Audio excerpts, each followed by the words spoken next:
बल्लभगढ़ के भीकम कॉलोनी में एक महिला की संदिग्ध परिस्थितियों में मौत हो गई।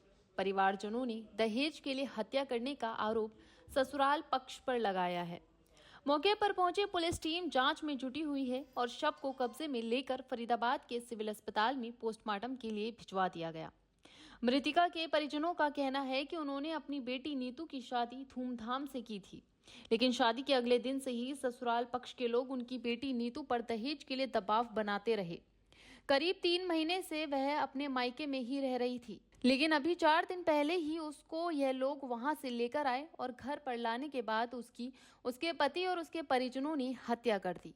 परिवारजनों का आरोप है कि कई बार दहेज मांगने पर उन्होंने उनको बैंक से 5 लाख रुपए की राशि भी दी थी, लेकिन उसके बाद भी दहेज की भूख शांत नहीं हुई और उनकी बेटी की हत्या कर दी गई। वहीं मौके पर पहुंचे बल्लभगढ़ के एसीपी ने बताया कि मामले की जांच की जा रही है और जो भी शिकायत आएगी उसके आधार पर मामला दर्ज कर कार्रवाई की जाएगी। रोहित कुमार। कहाँ से आए हैं? रहीमपुर पलवल से। क्या है पूरा मामला, क्या है? ये दहेज के मामले में जो मेरी बहन की शादी हुई थी 2.5-3 साल पहले मनदीप नाम के लड़के के साथ, भीकम कॉलोनी में रहते हैं, होशंगाबाद के पलवल के रहने वाले हैं। तो शादी के दूसरे दिन से ही दहेज के लिए हंगामा चलता रहा। बार बार इनकी डिमांडें आती रही, कभी पैसे की कभी कुछ।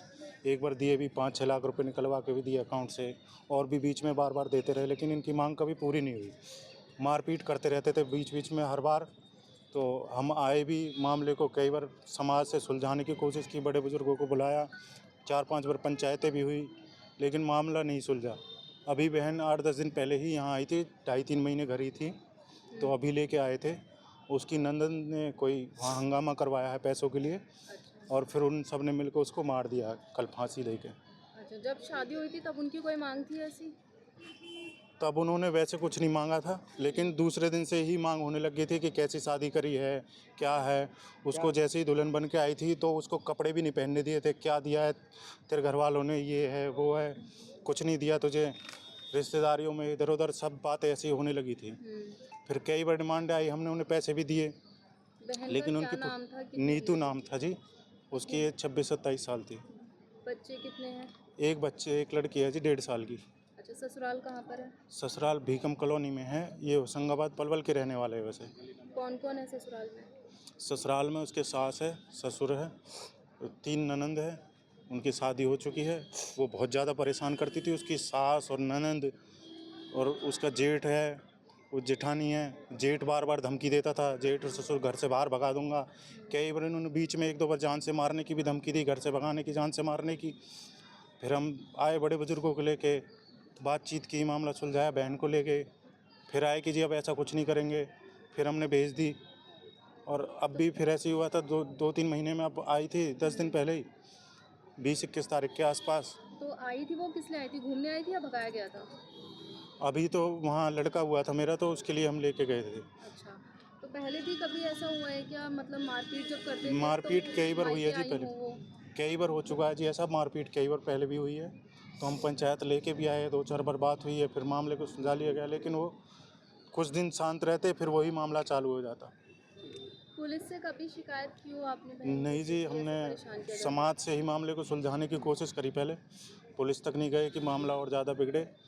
हमने कोशिश यही कि मामला शांत वैसे ही रहे, है? घर ना तो बिगड़े। घर ना बिगड़े, तो वही कोशिश की थी पहले। आपको कब पता लगा था, कब फोन आया कि उस बेटी की हत्या कर दी है बहन कल की? 6-7 बजे फ़ोन किया था जी रिश्तेदार ने कहा था एक बार हॉस्पिटल आ जाओ, थोड़ा हॉस्पिटल में है बहन।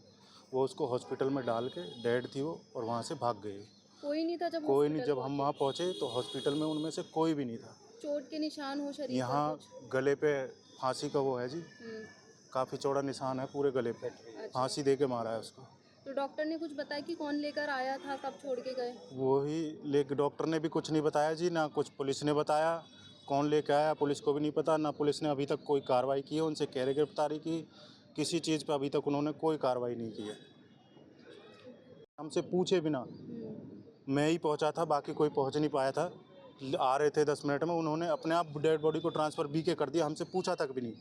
बताया भी नहीं? नहीं बताया। डॉक्टर से भी हमने बात की, डॉक्टर ने भी नहीं बताया, पुलिस वालों ने भी नहीं बताया हमें कि हम डेड बॉडी को लेके जा रहे हैं। तो ससुराल वाले ने बॉडी खुद ही नीचे उतार के हॉस्पिटल जी।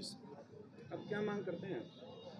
सख्त से सख्त कार्रवाई होनी चाहिए थी, सारे परिवार को जेल होनी चाहिए उनकी। जो मामला सामने आया है उसमें एफआईआर दर्ज करके इन्वेस्टिगेशन की जा रही है। जैसी इन्वेस्टिगेशन में सूरत होगी उसी सख्त कार्रवाई परिवार के लोग आरोप लगा रहे हैं कि हत्या की गई है दहेज को लेकर। जैसे आरोप है उसके तहत मुकदमा दर्ज कर लिया गया है। एफआईआर जांच पुलिस के द्वारा की गई कुछ मिला है? जांच की जा रही है, जांच जारी है अभी, और जैसे भी होगा तो